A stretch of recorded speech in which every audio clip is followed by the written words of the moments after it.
Welcome back to Investing Talk Podcast. Today we're tackling a question many of you are asking. Is Tharimmune a good time to buy now? We'll be breaking down all the recent news and financial details to help you make sense of this volatile stock. Before we dive in, if you find our discussions helpful, please subscribe, like, and leave a comment. It truly supports our work. You can also consider buying us a coffee.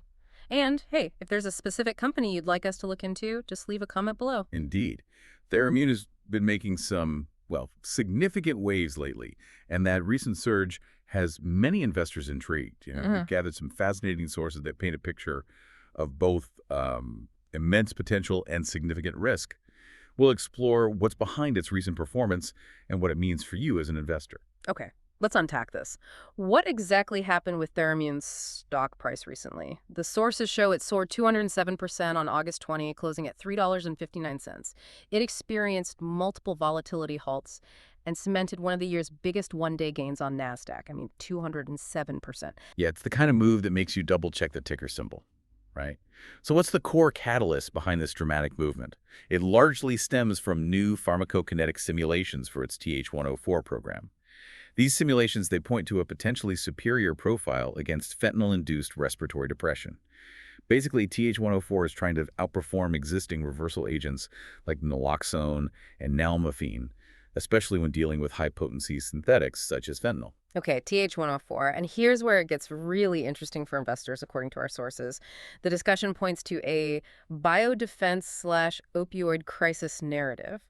What does that actually mean for how the market is perceiving this company? That narrative. It's potent because it touches on critical public health and national security issues. It's a cocktail that attracts momentum traders, policy watchers, and speculative biotech funds, all looking for a solution to a widespread and, frankly, devastating problem. It adds a whole other layer. A layer beyond just the science itself? Exactly. Let's dive deeper into TH104's promise, though. The modeling suggests a more favorable exposure profile. But it's important to remember this is modeling data, an early but credible signal if the assumptions map to human biology. It's not clinical efficacy or an FDA endorsement yet, not by a long shot. Investors are essentially paying for optionality on two scenarios. TH104 could either fit into hospital protocols where fentanyl sedation is managed, or, more dramatically, serve as a field-deployable countermeasure in mass exposure situations. That biodefense part. You mentioned the opioid crisis being central to this narrative. It's such a national conversation. What makes this particular angle so compelling, especially from that biodefense perspective you brought up? Well, what's fascinating here is the biodefense angle, which Tharimmune has highlighted recently. They've disclosed new global patents for TH104 and are positioning it as a national security medical countermeasure against weaponized fentanyl. And this is key.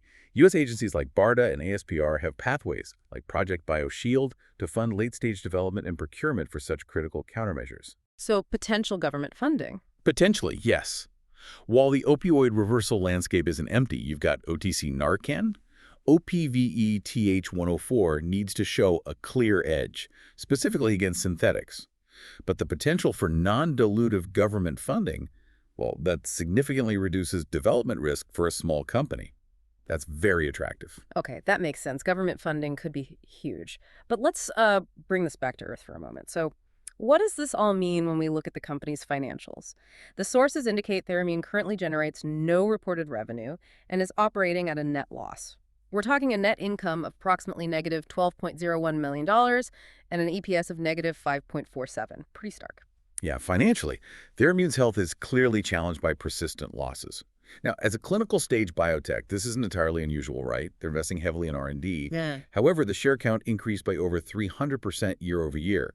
That indicates significant equity dilution, likely to raise capital. Dilution, meaning selling more shares. Exactly. Selling more shares to get cash. And their cash flow statements aren't public, which adds some uncertainty over their runway, how long their cash lasts. History shows that rocket ship days like Tharimmune just experienced are often followed by an ATM tap or a secondary offering. Selling more stock, basically. Right. It's the playbook for many biotechs, allowing them to convert those paper gains into fuel for the next 12 to 24 months of studies. It's not necessarily bearish if management pairs are raised with clear disclosures on preclinical progress, mind you, but it's something investors expect. Okay, so necessary maybe, but still a risk. Given all this, what are the major risks that could puncture this rally? That raises an important question. The biggest risk is data risk. Those pharmacokinetic simulations are only as good as their assumptions. If the in vivo results, the actual animal or human data, don't show a clear advantage, the story quickly loses steam. So the science might not pan out in reality. Precisely. Competitive risk is also real. Incumbents are entrenched, generics are cheap, and procurement agencies prioritize reliability unless there's a huge benefit. Financing risk from a badly timed or oversized offering can also overwhelm enthusiasm. Policy risk, like a shift in funding priorities, could weaken that whole biodefense thesis. And finally, microstructure risks like thin floats and momentum chasing can lead to exaggerated volatility, both up and down. Lots of potential pitfalls then. And from a valuation perspective, how do we even assess a company with no revenue and these losses? It's tough. Traditional valuation ratios like PE or PS aren't meaningful here. They just don't apply. The price-to-book ratio is exceptionally high at 41.25. That signals investors are paying a large premium for potential future value, not current asset backing. 41, wow. Yeah, it's up there. Discounted cash flow models also can't be credibly computed right now. The market is essentially assigning option value to those two overlapping opportunities we talked about. Clinical care for fentanyl issues and biodefense procurement, it's a bet on the future. Let's look at the stock's recent price action then. It's been highly volatile, as you said, whipsawing between a 52-week low of 95 back in April 2025 and a prior high of $6.45 in May 2024. The current price is hovering in the $4.13, $5.30 band at the latest close. That kind of movement is definitely a hallmark of speculative trading. Absolutely. As for upcoming catalysts, in the short term, there's an earnings report scheduled for August 14th, 2025, though again, no revenues are expected there. More significant catalysts would be potential trial results, pipeline updates, or maybe partnership announcements. Long-term FDA progress on pipeline candidates, particularly TH104, is crucial. What would really nail the bull case then? What would really validate it? Clarity on TH104's mechanism and comparative performance, an IND submission, a rapid move into phase 1 trials, and a named collaboration with a hospital system or a federal countermeasures program. That would be big. Any indication of BARDA interest, even just preliminary interest, would also add a lot of credibility to that biodefense story. Okay, so what's the bottom line here? We saw one analysis that gave Tharimmune an overall rating of just 3 out of 10. That feels quite low given the recent excitement. Well, if we connect this to the bigger picture, Tharimmune represents a high-risk, high-reward, speculative biotech. That rating reflects the risk. The market isn't betting that TH104 will be approved tomorrow. It's betting, rather, that Tharimmune has crossed from, let's say, hypothesis to possibility. Yeah. In a space where need and procurement dollars are very real. For a stock that flirted with $1 in April, that's a sea change. However, for investors like you, it should probably be considered for speculative short-term trading only, not really for long-term investment based on current fundamentals and financials. The company now has a narrow window to convert this attention into assets, finalize the regulatory plan, shore up the balance sheet on favorable terms, and deliver data that justifies its patents and that whole preparedness pitch. So as we wrap up our analysis of Tharimmune, it's clear we're looking at a classic high-risk, high-reward biotech play. The market is certainly reacting to the potential of TH104 and its role in the opioid crisis and biodefense, but, well, the company's financial realities and the path ahead are not without challenges. Exactly. The market isn't betting on immediate approval, but on possibility.